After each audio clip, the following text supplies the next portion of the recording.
All right, success, ladies and gentlemen, success is number one, the management of efficiency, and number two, the management of change. This is what management is responsible about. However, we are living in a world of interference, first because of the global economy, number two because of technology, and number three because of the mindset. And it is at this edge, at this interference level, that board members do act and have a very important impact. The first thing is that directors are there to ensure the consistency of the strategy. I think von Clausewitz said one day the following, he said, strategy is the evolution of a central idea through continually changing circumstances. And we have to be aware of these changing circumstances. Number two, I think Peter Drucker, the management guru, said the following, which I think was very important. It's really to help the enterprise to connect to societies. And he said, today changes in societies have a deeper impact on companies than changes in management. When you are thinking about it, every issue that was raised this morning, whether it's sustainability, gender equality, etc., was raised by society and not by management changes. This is important for the future. Geopolitics, exchange rates, interest rates, protectionism, all those issues are disquieting and destabilizing the market. And out of that, you can make what I call an anxiety index. The anxiety index is when you look first at the currencies, and you see that most currencies have been really going down compared to the dollars. And this is a sign that things are getting a little bit volatile. If you are looking at the world today, during the past 30 years, it was open. We had a fantastic period of time, the world was open. But now when you are looking at the world around, there is a number of markets which start to close down. The US and etc. You know those forbidden world. The big difference today, we had protectionist measures in the past. The big difference today, it is we are moving from a rhetoric of job protection to what of national security. When you are looking at what's happening in the US, the president is using a Trade Expansion Act of 1962, where he says, I am fighting, for example, Huawei, not because they are destroying jobs, but because they are a threat to national security. It's a political debate. It's not anymore an economic one. Burning platform, what is going to be the burning platforms? It's directors and the impact on technology. It's going to change the job completely, as it's going to change all our job. And I think that if you are looking at technology, the technological highway, this is simple. Those companies you have been mentioning this morning, you know, the Tencent, the Amazon, the Alibaba, and all those companies, why are they successful? Number one, they get the technology. Number two, the platform. Number three, they have the data. And number four, they have the markets. Because they have all that, they are successful, but we have seen that before. Now we have a major revolution which is taking place with this technology, and it is the following. Instead of staying on the highway, they are exiting. They are going out. They are going in other industry sectors. Amazon is a world leader in cloud computing, and Amazon is now entering into retail food. They are exiting with Alphabet and Facebook, who are now 75% of digital advertising in the world, are the two. Monsters are under my bed tonight. Ask yourself how many monsters are under the bed, which means who will be your competitors tomorrow? And number two, where will they come from? And I expect that they will come from industry sectors or companies that you have never expected before. And this is very important for the future because management has a tendency to look at what they know, not to look at what they do not know.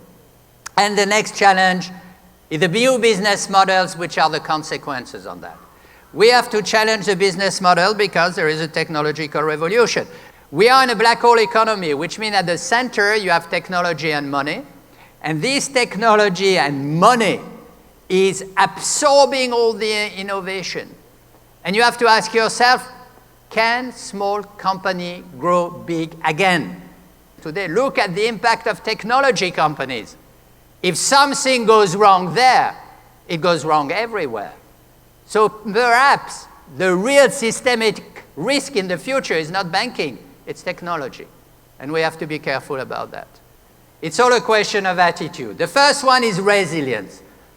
Directors should make sure that the company remain resilient, and Epictetus said the following, it's not what happens to you that matters, but how you react to it. We need to make sure that we react quickly to changes and companies react quickly to changes, because this is what it is all about. What you really need in a company is three things, and directors have to be very careful about that. You need integrity, intelligence, and energy. Warren Buffett said that. And then he added something very interesting. He said, but if you don't have integrity, you can kill the company. The worst thing you can have in a company is somebody intelligent with a lot of energy and no integrity. They will put the company bankrupt. And I think we have to keep that in mind. We have to anticipate change. One of the most difficult things is when you ask people, how is it going in the company? Is going fine? You see the wall of the crisis coming your way. You are going full speed into the wall and you ask them, how is it going? And they answer, so far so good. Can you change before you have a crisis or not? This is a big issue, and I think board members have to do that. You have to question management of standard ideas. Most of the time, the problem is standard ideas. And here, John Maynard Keynes said the following. He said, the real difficulty lies not in developing new ideas, but in escaping from the old ones.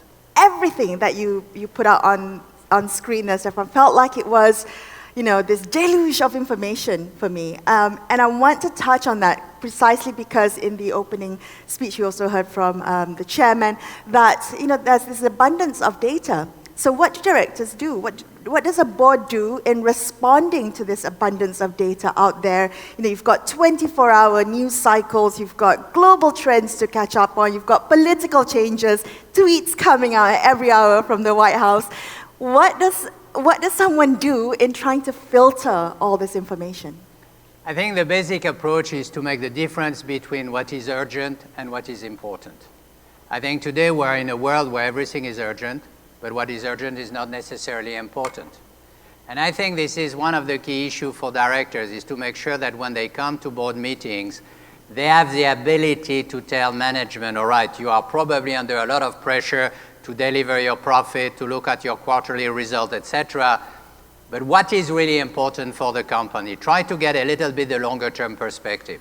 And I think this is a fundamental added value of directors, is to go into these important issues and ask people, have you considered this and this opportunity? So in my opinion, everything is urgent, but not everything is important. Let's take a quick look at the question on changing corporate culture, which is, yes, according to this question, most difficult. And I have to say, in the Malaysian context, change tends to be difficult anyway. It feels uncomfortable. But in Malaysia, generally speaking, it's even more uncomfortable because we seem to be a high avoidance culture. We there's a tendency to stick to familiar habits.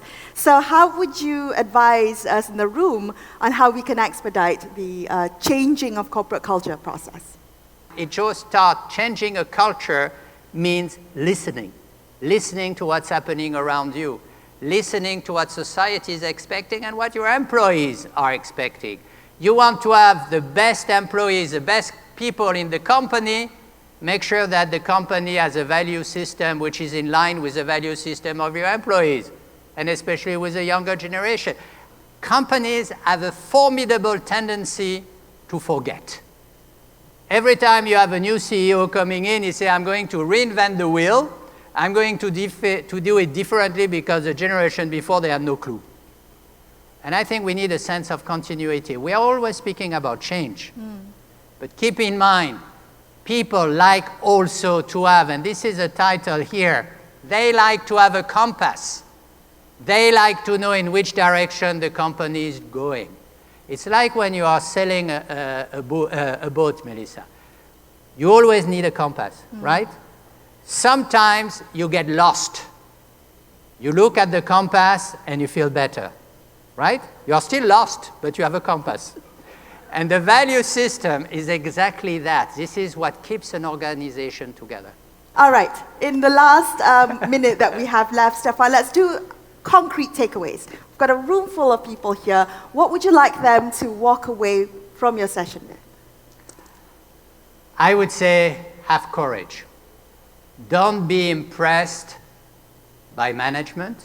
They are good people, they are professional, but don't go away from your responsibility to ask every question that you have in your mind. And remember, you are representing also society at large. So you should not shy away. Have courage. Sometimes it's very difficult because that is what's said very rightly by the chairman in the opening. We used to believe that being part of a board is prestigious, that you are part of a club, that you have been co-opted, and therefore you should not ask any bad questions, right? And I think once you are in, you have said, everybody, I'm very honored, I'm very privileged, I'm very happy. Next thing, start to ask all the questions which are the disturbing ones. Do not hesitate. If you do hesitate, sooner or later, you will regret it. So do not hesitate and do it.